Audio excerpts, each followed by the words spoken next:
Hello, good evening. My name is Sylvia. I'm going to talk about my inquiries about the self and how it changed to how I see self and how I see it now. I reconnect people to their hearts, to their true self and nature.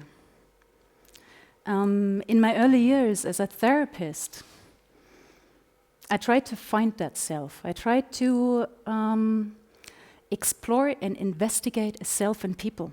I was working with people, young people, suffering from drug addiction, age 12 to 18. I've seen people with depression, anxiety, all sorts of labels that we give them. And I wanted to find out, as a young therapist, what does drive them? What does the self mean? Why do they behave away? What happens with them as soon as a disease kicks in? And I was, of course, using all the methods and the techniques that I was given by modern medicine. But you know what? The more that I tried to figure things out, the less it would show me. So it seemed almost like I got to the core of someone. That's what I wanted. I wanted to get to the core of people, to really see them. But it seemed to me, when I kind of touched that core, it slipped away. And it started to hide behind subconscious patterns, behind distraction, behind the mind is making up things, and so on and so on.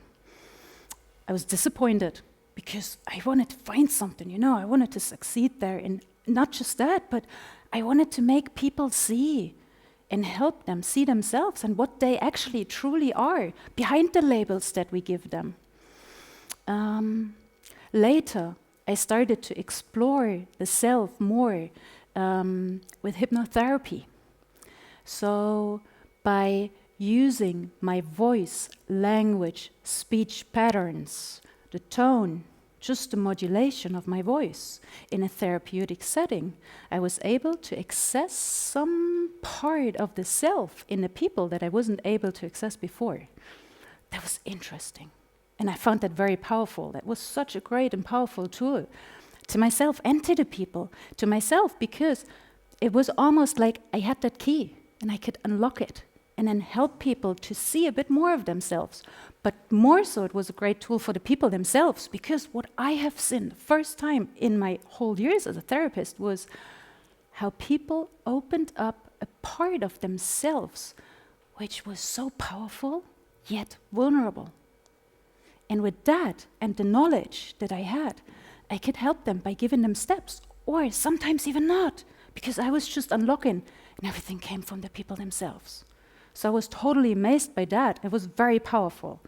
But still, I was trying to figure out what that self means. So I was researching on the self. And the self, we know from neuroscience, sits in the prefrontal cortex.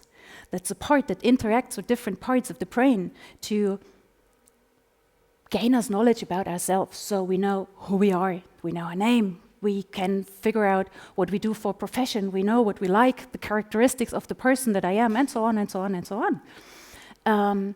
But the self always seemed to me to be that tiny little part in me, in the people I was working with, in my friends, in my relationships, that tiny little part that tried to hide something, So that tiny little part in each of us, in each individual, that stayed closed or tried to close off. And I was thinking, there need to be more. I want to figure out more. So hypnotherapy already helped me. But I got more help. I studied mindfulness practices. And mindfulness is more than just a tool. Mindfulness is a lifestyle. So in mindfulness, you need to be present in that moment. Forget about judging things. Just be present, fully aware of what happens around you, without judging, without trying to figure things out. Oh, that was new for me. I always wanted to figure things out. I wanted to go to the ground and figure things. But here I couldn't figure things out anymore because I just had to let them be. And I just had the self to let be what it was without figuring it out. So that changed a lot already in my perspective. But then something else came to my life. And that was that. Can you see it? This is a raw cacao bean from Peru. So I met cacao. And I have been in a cacao ceremony. And I started to get more knowledge about cacao. And I started to research not the self, but the plant. And figured out the plant has a spirit. There is a spirit, almost like a self in that little plant, in that little seed. Wow, that was powerful. And then I started to change my mind. I didn't look or search for the self anymore. I stopped investigating, like actively trying to get into things. I just let be. And that's what you do when you do ceremonies. So I came from therapy, that's this active part, where you're trying to find something to help people, and you go to a ceremony, which is just holding space and letting be. And it's spirit. And that was amazing to me, because in the ceremonies, I suddenly didn't see the self as a self anymore, but I saw the spirit in the people. As we were consuming the cacao in a ceremony, I started to see a spirit, and that was way more than I ever thought it was, or that showed me a bigger self, a bigger part of the self. So I couldn't inquire anymore that individual part of each person with characteristics or things or labels and so on. I just saw a spirit. And the spirit is an animating life force that exists in every physical organism. A spirit is something that connects us rather than disconnects us. So what I was looking for before was the self, but it closed itself off. And then I found the spirit. And I saw the spirit in the ceremonies, in people. And that was amazing. And I thought, wow, I'm there. I just discovered something that I haven't discovered before, just with that little thing, the little bean. So I have learned a lot from the bean. I have learned that there's something in each of us, like in me, in you, in all of us, in the dogs that are here tonight, in each plant that's outside, in the environment that we're living in. That's a spirit. All the things have their spirit, that animating life force, the principle that swams over everything, and that is trying to show us we're connected. And to see that was very, very powerful for me. And to work with that spirit opened something up inside of me. Because here I stand now, a myself, the self that said initially that when I had to have the talk, you can't do that. Why are you doing it? You're gonna mess it up. And there's this spirit inside of me that has something to say, that can fill 16 minutes of talk. And there's this spirit inside of me that sees people in a different way, sees things a different way. And that's what the spirit does. So when we change our concept from the self, and when we change the concept of ourselves, instead of saying, this is me, myself, my name is, my profession is, I'm this and that person. But if we change that, slightly change that, and instead of labeling ourselves, but more so saying that, well, here I am, that very vulnerable, raw spirit standing in front of you now. The self feels very uncomfortable indeed, but the spirit has so much to say. And you know why? Because I want to connect to all of you, and I want to figure out what drives you, what drives you, what drives you. And that's what spirit wants. Spirit wants to protect the self wants to protect itself. So I could have easily said, when Petro asked me to have the talk tonight, "Ooh, that feels uncomfortable. I'm not doing it because I wanted to protect myself, not making a fool out of myself." But Spirit said, "Oh, there is something. Maybe you try. Give it a try."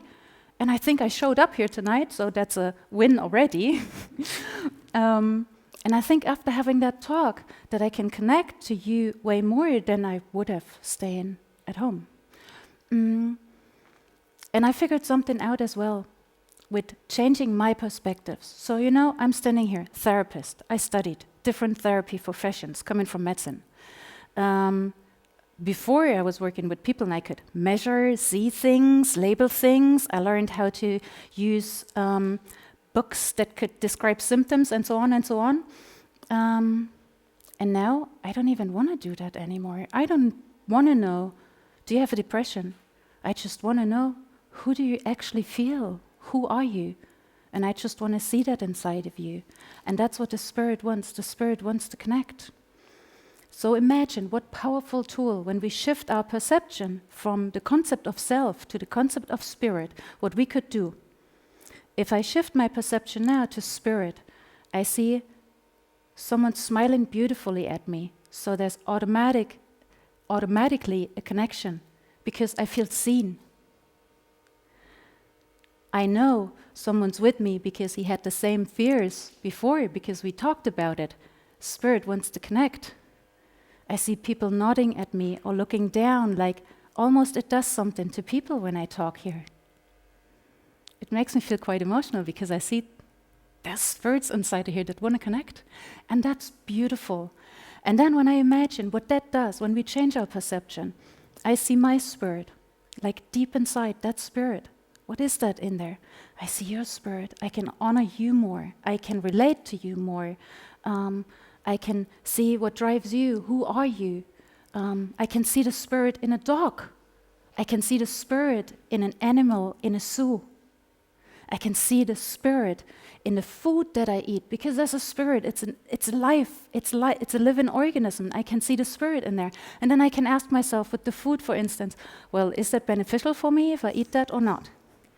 So if we start changing our perception from the self, which tries to close itself down and protect ourselves, to a spirit where we can open up more, it can change ourselves, the relation that we have to our partners, families, friends, to the whole communities.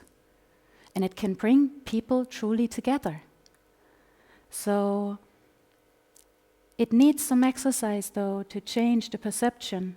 And maybe it needs a break-in point as well in people to change the perception, not to want to protect, but want to open because there's others.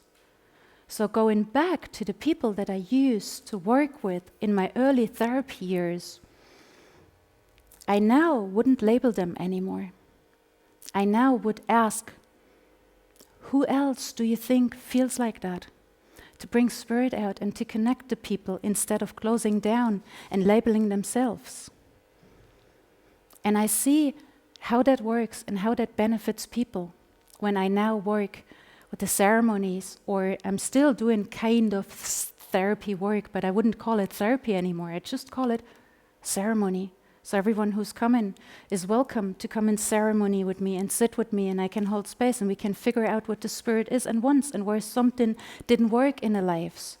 And that's very strong because I see what it does to the people, and when they leave again and they see themselves in a different way.